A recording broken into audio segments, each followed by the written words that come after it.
and welcome to the newest episode of the Tarot Talk Show, coming to you live only on the Pair Encounters Network. Thanks for joining us this evening. I'm your host, Rebecca Brown, broadcasting from the gorgeous hills of Northern California, and my lovely co-host is with me tonight. You know Tarot Tim is in the house. Hey, Tim. Hi, Rebecca. Hey, y'all. I think it's going to be a great show. We don't have anything formal planned. You and I are basically just shooting the tarot shit and seeing what happens, seeing what the show is going to be. Even we don't know. So that's kind of exciting. We've come a long way since our first episode, I'd say, which is going to be a year in less than 2 months. The show will be a year old. Wow. It's flew by. It's super exciting. Yeah. And I feel like I've lightened up a little bit, too. Because I know the first few episodes when we were with Blog Talk, I seriously had the whole thing written out. You know what I mean? Like, it was a script. I wasn't deviating from it.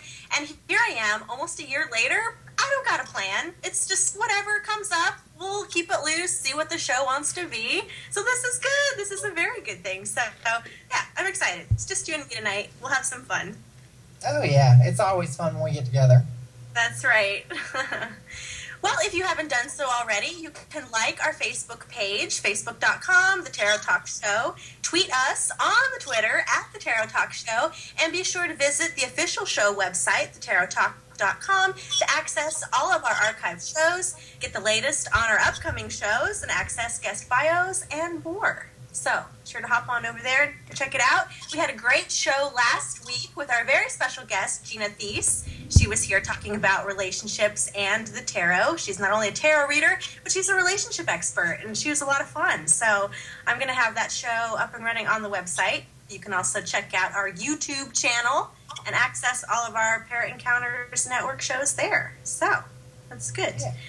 And Tim won't know it, but anytime either of us says the following word, take a sip from your Ace of Cups and drink until you no longer feel guilty you spent the utility money on yet another tarot deck. Has that happened to you before, Tim? You've never done that, or you never feel guilty? I never feel guilty.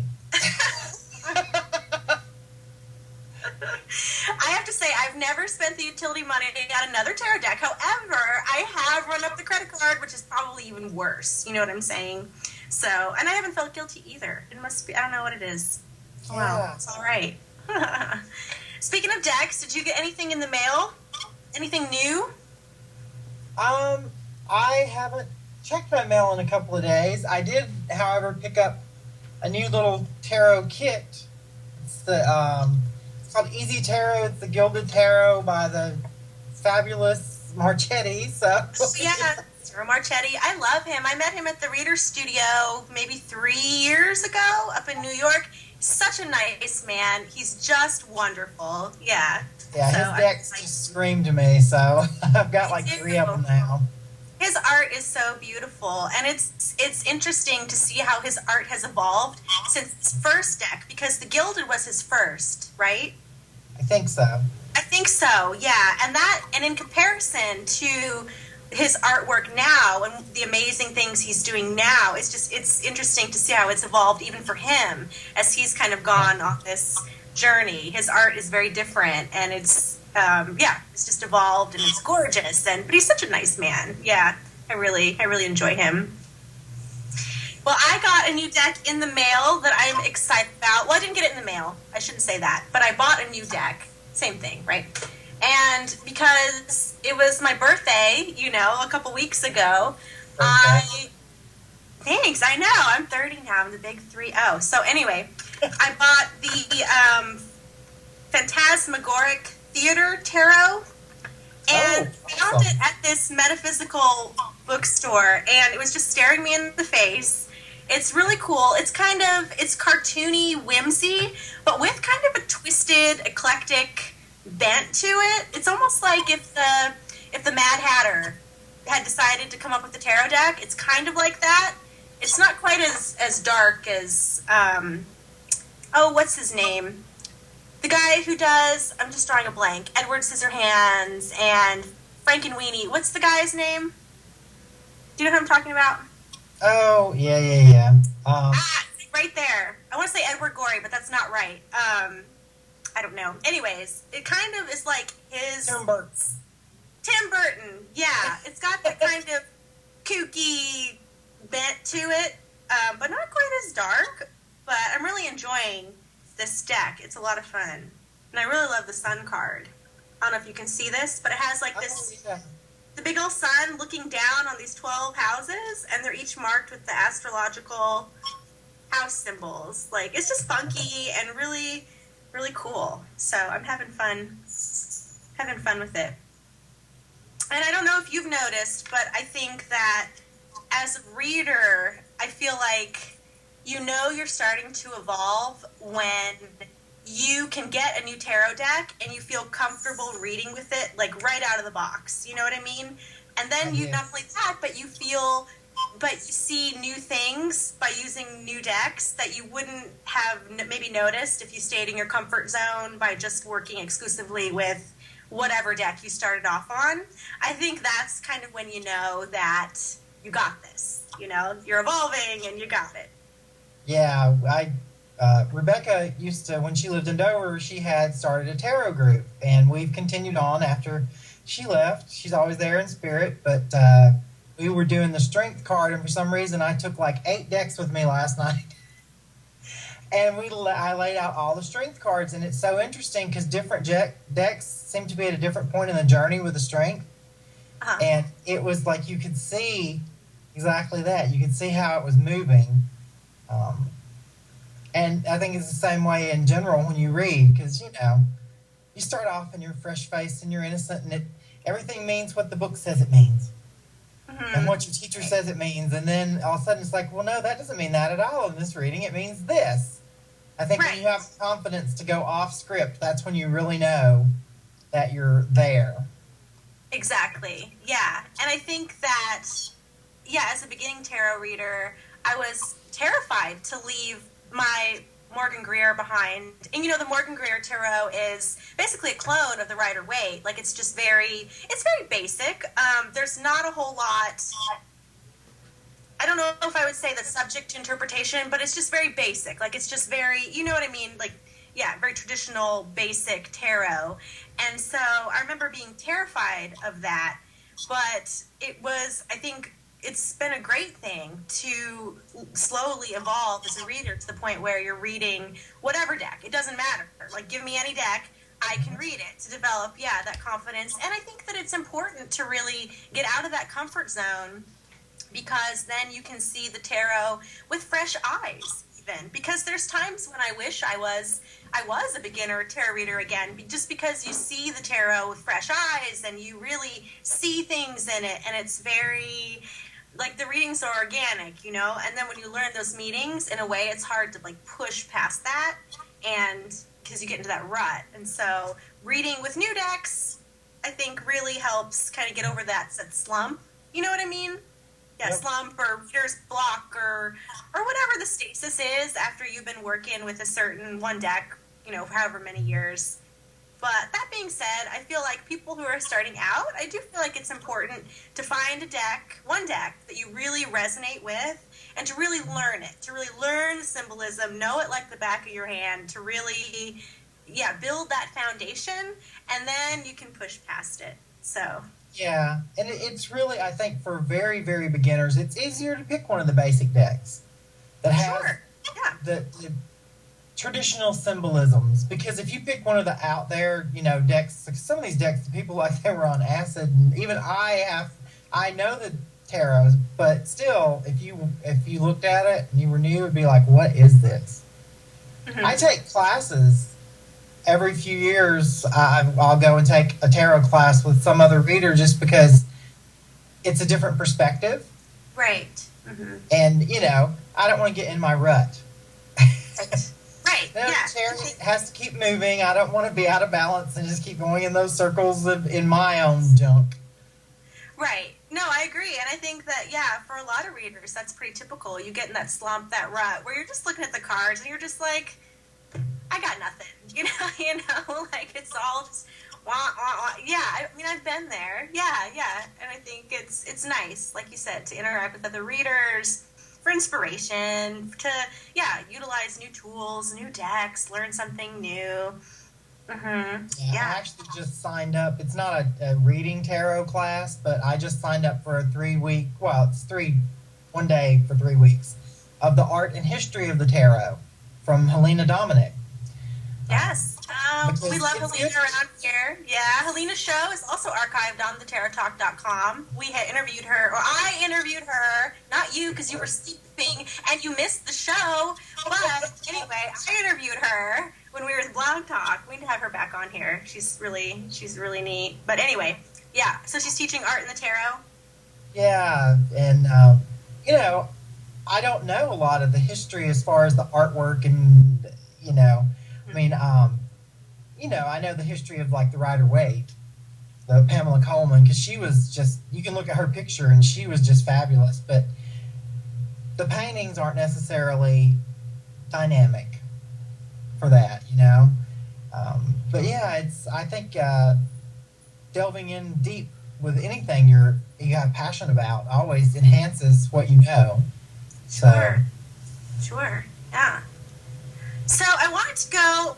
There's this one little exercise I thought you and I could kind of do. It's fun.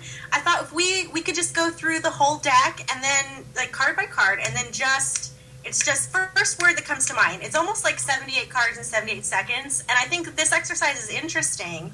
I had done it like years ago just to see what I came up with, and then doing it now to see what my words are. I think is always interesting. So how do you feel about that? Does that sound cool?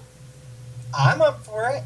Okay, so you got your deck, I got mine. So let's give it a good shuffle. Do you want to go first, or do you want me to go first? So we're going to do a shuffled one and not in an order one?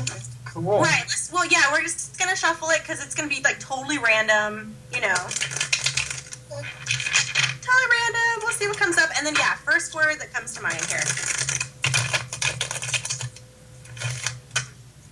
Hopefully it isn't blank. Hopefully what? Hopefully my first word isn't blank. Right. We'll just see. We'll see what happens. It's an experiment. Okay. I feel like mine's good. You want to go first? I can. Either or. Okay. Let's see if we can squeeze all 78 cards in 78 seconds. Probably not. Especially for me, because I tend to overthink things. So probably Are we not. showing the cards or just saying them? Anyway. I was just going to say them. 3 of Cups, joy. Strength, fortitude. 6 of Cups, happy. Empress, birth. Queen of Cups, covered. Covered, okay. Ace of Wands, fire. 4 of Cups, petulant. 8 of Swords, bound. 5 of Pentacles, stubborn. 9 of Swords, betrayal. The Devil, imp. Knight of Cups, change. Ace of Pentacles, momentum. 8 of Cups, bereft. Wheel of Fortune, change. Page of Swords, fun. The Magician, power. 7 of Wands, chaos. Death, earth. 5 of Swords.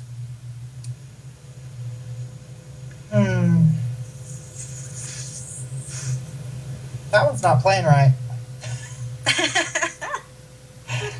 That's okay. It's very 5 of Swords, right? Anyway, yeah. keep going. 2 of Wands, foundation. Page of Cups, opportunity. 10 of Wands, overwhelmed. 5 of Cups, grief, I suppose. The Tower, opportunity. The Hanged Man, balance. Balance, is that what you said? Balance, yeah. 7 of Pentacles, prosperous. 9 of Pentacles, solitude.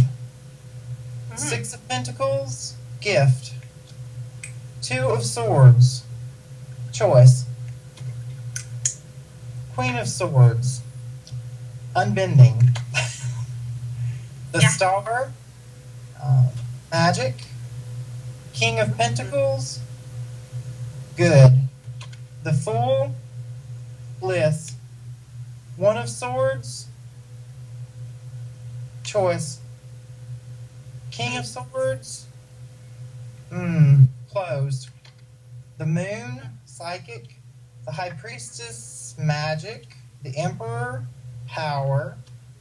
Queen of Pentacles, mother. Two of Pentacles, balance. King of Wands, well, it's two word, but car salesman comes up. Yeah, I agree with that. Four of Wands, celebration. Ten of Cups, family. Knight of Swords, speed. Queen of Wands, sexuality. Page of Wands, beginnings. Seven of Cups, opportunities. Knight of Wands, direction. The Sun, happiness. Four of Pentacles, thrifty. Ace of Cups, emotion. Eight of Pentacles, work. Six of Swords, responsibility. 10 of Pentacles, generations. Page of Pentacles, new. Knight of Pentacles, steadfast. The Hierophant, shaman. Temperance, balance. The Chariot, momentum. Seven of Swords, sneaky. Three of Wands, fate. Three of Pentacles, school. Nine of Wands,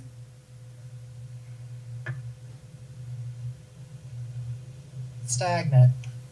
The World, everything. Eight of Wands, swift. King of Cups, muted. Nine of Cups, happy. Justice, fairness. Two of Cups, agreement. Six of Wands, recognition. Three of Swords, pain. Five of Wands, chaos. The Lovers, harmony. 10 of Swords, betrayal. The Hermit, solitude. Judgment, learning. And the Four of Swords is caution. Huh, okay. I like it. Very cool. I made a couple notes, which we can, revisit. Some of the words weren't what I expected to come out of my mouth either, so, you know. Yeah, I thought it'd be interesting. Yeah, just to see, whatever comes to mind. And this is something simple that anybody can do. And it's like, very interesting to see what comes up. Okay, let's see what I got here. All right. 10 Wands, stress. 5 Cups, loss. Judgment, the end, or ending. Justice, karma. 5 Swords, pain. 7 Coins, slow. Queen Cups, emotional. Empress, creation. King Cups, mysterious. Yeah, mysterious. King Swords, discerning. 6 Coins, giving. 10 Swords, anxiety. Page Swords, sneaky. Emperor, power. 6 Swords, oh man, what am I getting from this one?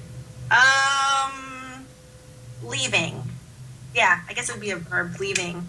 7 of Cups, deep. I would say deep. Ace Coins, foundation. 8 Cups, departure. Page Cups, Page Wands. I guess this is the Page Wands. Flexibility. Ace Wands, dynamic. King Coin's father. The Fool, adventure. 7 Wands, theater? Theatrical. 4 Swords, rest. Knight Wands, journeyman. 2 Cups, love. High Priestess, intuition. 6 Wands, victory. I'd say victory, yeah. Queen Coins, teacher. 7 Swords. Oh, 7 Swords. Duplicity. Yeah, duplicity. 9 Cups, joy. Page Cups, play. Ace Swords, the mind, or mental. The Moon, psyche. 9 Swords, stress. Chariot, movement. 6 Cups, childhood. 9 Coins, abundance. 2 Swords, choice. Yeah, choice. The Tower, illusion. The Star, peace. The Devil, chains. Queen Wands, dynamic. Hermit, solitude, of course. 9 Wands, energy. Yeah, energy. 5 Coins, loss. Knight Coins, steady or steadfast. Temperance, alchemy, or blending, I should say. 8 Swords, boundaries. The World, enlightenment. Page Coins, student. Lovers, blending. Queen Swords, boundaries. 4 Coins, resourceful. Let's see, Grandmaster, so that would be the Hierophant, teacher. 2 Coins, change. 10 Coins, 10 Coins, drawing a blank. See, and it's interesting to see which ones you draw a blank with, too. Yeah, accumulation, I guess. Magician, power. I gotta go with power on that one, too. 8 Wands, swift. Yeah, so fast. 4 Cups, imagination. Ace Cups, memory. King Wands, fiery, I guess. Fiery. The Sun, joy. Wheel of Fortune, timing. Hanged Man, stasis. 2 Wands, partnership. Death, transformation. 5 Wands, combative. 3 Coins, studies. Knight Swords, writer, like, write something. 3 Cups, community. 3 Swords, pain. 3 of Wands, I guess dynamic is coming to mind. Adventure. I think adventure is another word. 10 Cups, family. Strength, gentle is kind of what I've got from this. That's interesting. Gentle. 4 Wands, stability. 8 Coins, work. And the Knight of Cups, needy is coming to mind. And that's all I got. All right. That's interesting. Very cool. So you got covered, right, for Queen of Cups. You probably don't remember that's what you said, but do you know why maybe that came to mind? I don't know, but I know with the Queen's very emotional, but maybe not sometimes in a way that's shareable to others. It can come off as, I don't know, it's like sometimes she doesn't want to feel a loss of control or weak or whatever, so she tends to be a little more standoffish, even though she cares. The person she cares about may not have a clue that she actually cares. It's like one of those moms that it's hard to approach. Right. So she's covered in that sense. Okay. Right. I gotcha. Yeah. Or I can see the Queen of Cups as maybe like being very reactive in a way, so that so that she covers her true feelings, or you know what I mean? Like if she goes off on you, it's not really about you because she's covering her feelings about the situation or you or whatever. Yeah, I can see that. Nine Pentacles, solitude. That was your word for the Nine of Pentacles. I like that. Do you want to expand on that? Because I have some thoughts on this, but that's interesting. Well, it's kind of like you're having to deal with the stuff you're having to deal with, and you really need to take care of the issues and not get distracted. And, for me, that's when, because the Fool is always for the forefront for me, I'm like, but sometimes you have to kind of put a lid on that and say, okay, we're going to focus on this, we're going to do it, leave me alone, I'm closing the doors and, turning off the electronics, and I'm going to actually sit down and I'm going to study this that I need to do and do the work I need to do. And and I probably need to actually do this a little more because I need to put in some more work on my deck I'm working on. It's probably a reminder. Well, yeah, and I like the Nine of Pentacles. Solitude was your word for that, and I like that because not only does this 9 pull from the 9 in the tarot, which is the Hermit, but then I feel like the Pentacles suit it represents work and foundation and abundance, but the suit itself is so slow moving, like you have the swiftness of the swords and the wands and the flowing of cups even, but the Pentacles suit is, I think, the slowest suit in the deck. It's just, very slow moving. It's the kind of thing, I feel like when Pentacles come up in a timing reading, if someone wants to know about timing, an Abundance of Pentacles is like, you're going to get there, but you got to be patient. You have to be persistent, tenacious. You got to hang in there. You got to continue to nurture, which is also Pentacles, this idea or the work or whatever. Because it's not going to be... it's not going to be fast. It's not instant gratification with the Pentacles at all. And I feel like as you go through the Pentacles line, you really see that timing and that work, that persistence that really, that comes about, that goes into the success that is represented by the Nine of Pentacles. And then here you have this, and in many interpretations of this card, this solitary figure in the Nine of Pentacles. You've got the community in the Ten of Pentacles, but when it comes to the 9, it's just this figure, man, woman, whatever, surrounded by the abundance and whatnot. And so it speaks to me, solitude in 2 ways, your word for that. Because one, I feel like the only person who's really going to get you there is you. Nobody cares more about your success than you do, and it's definitely a result of one person's very hard work to get to that point. But then I feel like, and maybe this is a kind of a pessimistic take on this card, but in a way I feel like the solitude of the Nine of Pentacles, you have all this abundance, but really, it's being self-made is hard, it's difficult, it's lonely, and it's lonely at the top, it really is. And so I don't know, your word for solitude for that 9 just really resonated with me, because I don't know if I would have thought of it in that way before. Well, oftentimes for me, when the 9 comes up, and of course in conjunction with other stuff,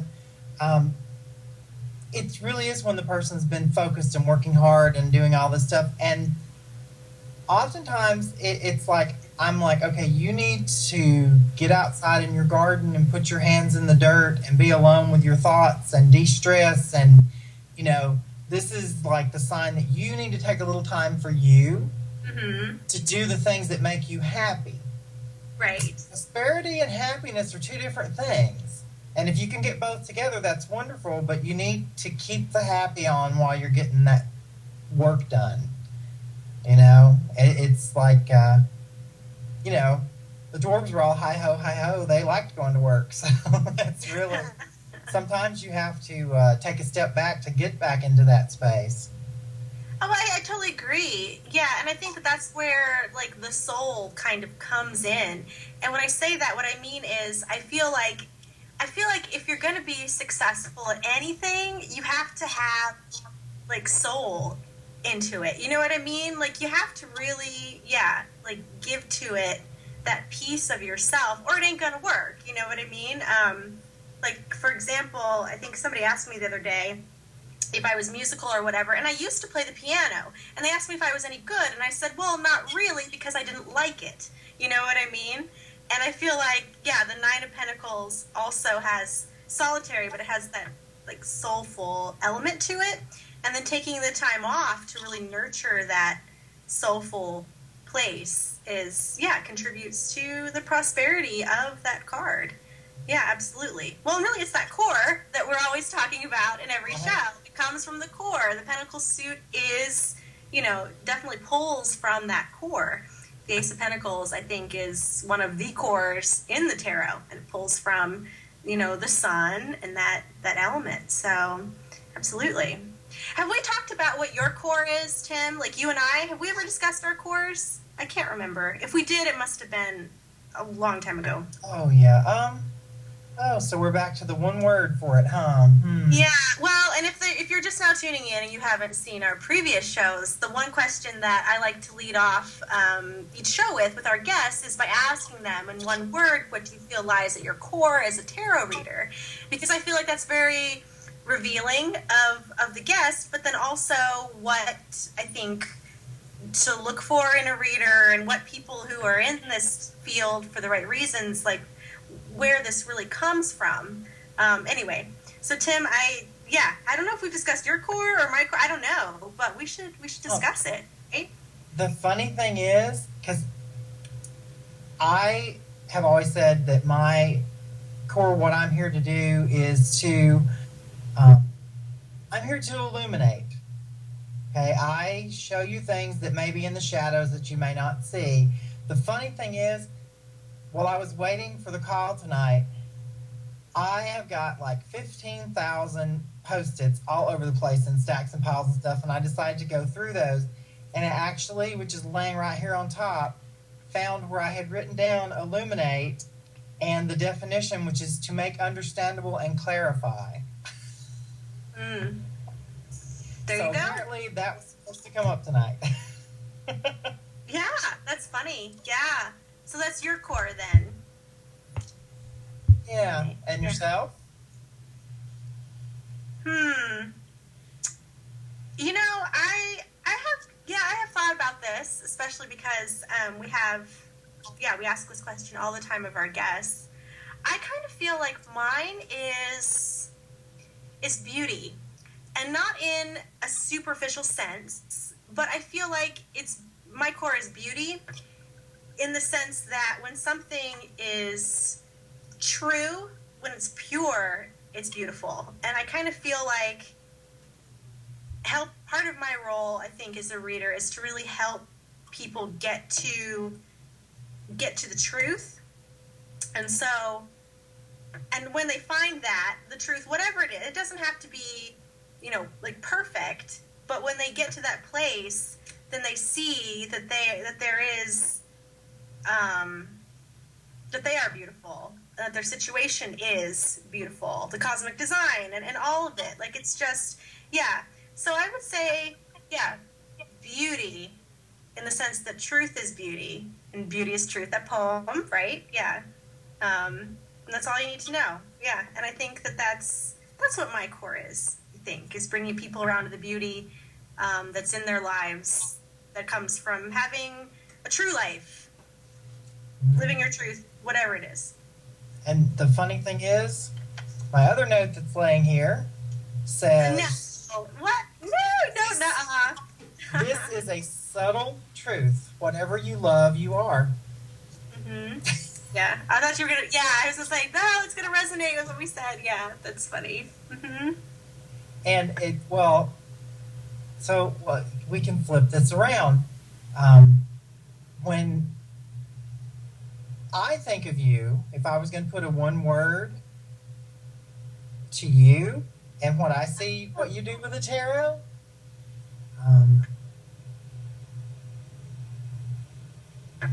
I would say direction, because what you do, and you've done for me and you do for others, is people will fall into your path, come into your realm, and you help them to get the direction, not only into the tarot, but into what is at their core.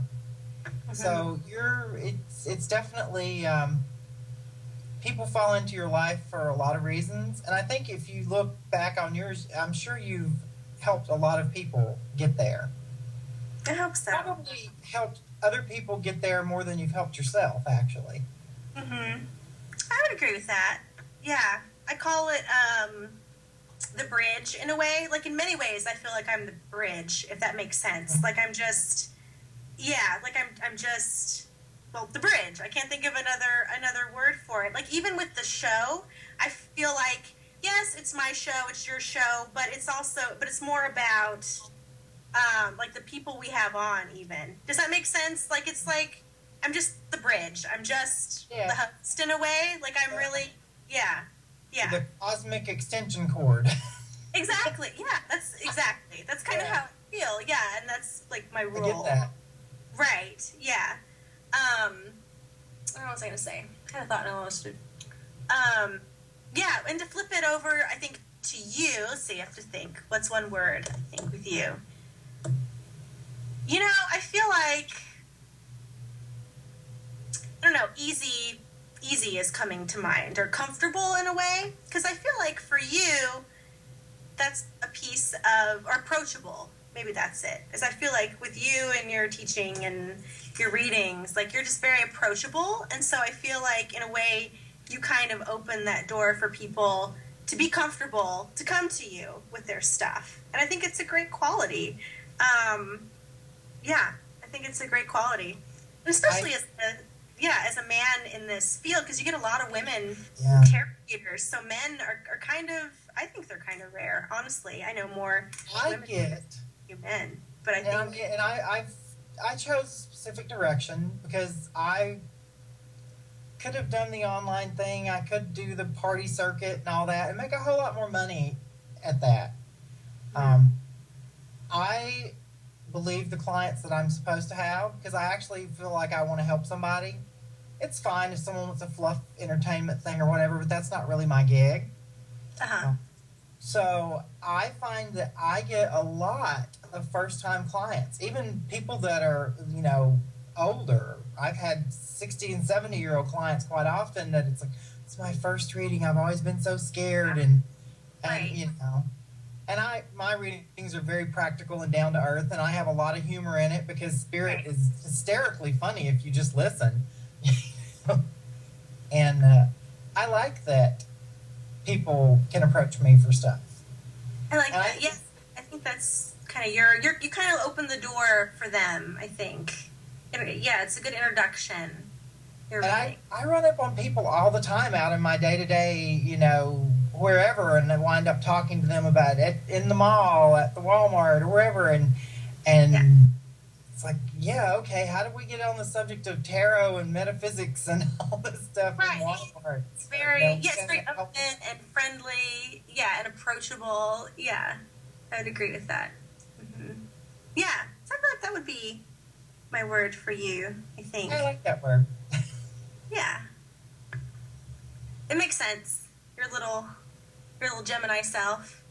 What's your rising? What's your rising sign? I feel like I should know this because I have your chart, but I don't. No idea. I need to get a chart done because I know nothing about my astrology. Okay. I should be talking to some. I know astrologers. I should.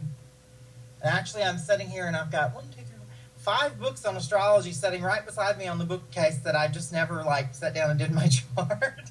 That's funny. That reminds me. I've been cleaning out my stuff lately. Do you have the Astro Dice? You ordered them? I do. Okay, I was gonna say because I have an extra copy if you want it. Okay. Yeah, I have them. I have not actually used them. I should get onto that too. Those are fun. Yeah. Well, and for the viewers, if you love, or if you're interested in astrology, one of the quick and easy ways I think to really study it is to buy the Astro Dice. And there's just three little little dice, and one has the planets, one has the houses, and one has the signs. So then you just throw them, and then you have that combination, and then you can kind of think through that. So, yeah, it's Well, really easy. They've all been like, numbers aren't necessarily my thing. Literature, history, all that, math was always my, Achilles heel. So there's a lot of formula and stuff to some of the astrology books. It's very scientific-y when you read it. Interestingly enough, Evo just finished a book that he's sending to the publisher now that's kind of a layperson's astrology that's supposed to be very simple. So that's Evo Dominguez Jr. He's a great author, owns Bill Book and Candle. He's like the bomb when it comes to metaphysics on the East Coast. I mean, he really is one of the top guys. So y'all should look him up on Amazon if you haven't. Well, and he was on our show 3-4 weeks ago, something like that. And that show is also archived on thetarottalk.com. Yeah, but astrology, I think the old school astrology, before the computers and the software, it was very complex. And so you needed to know those formulas just to construct the chart. But now you can really just plug in the date and times. You have your chart, and on